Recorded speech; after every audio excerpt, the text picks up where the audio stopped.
Model town میں احمدیہ جماعت کا یہ قبرستان 80 کی دہائی میں اس وقت قائم کیا گیا جب عام قبرستانوں میں احمدیوں کی تدفین پر اعتراض ہونے لگا۔ یہاں احمدیہ برادری کی جانب سے سیکیورٹی کے خاص انتظامات کیے گئے ہیں۔ اس کے باوجود رات تقریباً 2 بجے 15 مسلح افراد دیواریں پھلانگ کر قبرستان میں داخل ہونے میں کامیاب ہو گئے۔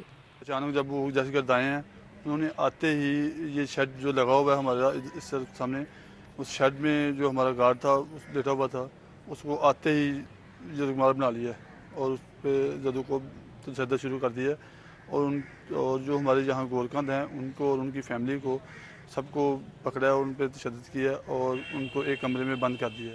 اس سے پہلے مئی 2010 میں لاہور کے علاقوں گڑھی شاہو اور ماڈل ٹاؤن میں دہشت گردوں نے احمدیوں کی عبادت گاہوں کو نشانہ بنایا، جس میں 86 افراد ہلاک ہوئے۔ ان حملوں کے بعد سے احمدی برادری خود کو مزید غیر محفوظ سمجھتی ہے۔ ساری دیواریں 8 فٹ اونچی ہیں اور دس از اے والڈ اینڈ گیٹڈ ایریا، اور اس کے سامنے ہم نے بڑا پرومیننٹلی احمدیہ قبرستان کی ایک تختی بھی لگائی ہوئی ہے، اور جس کا مقصد ہی یہی ہے کہ یہاں پہ صرف اور صرف احمدیز ہی آئیں۔ کبھی ہم نے نہ پریچ کیا ہے اور نہ ہی ہم نے کسی کو بلا کے اپنے ان ساری ریچولز میں شامل کیا۔ احمدی فرقے کے خلاف تحریک چلانے والی مذہبی تنظیمیں ان کی قبروں کے کتبوں پر بعض مذہبی عبارات لکھے جانے کی مخالف ہیں۔ تاہم ماڈل ٹاؤن حملے کی ذمہ داری ابھی تک کسی تنظیم نے قبول نہیں کی۔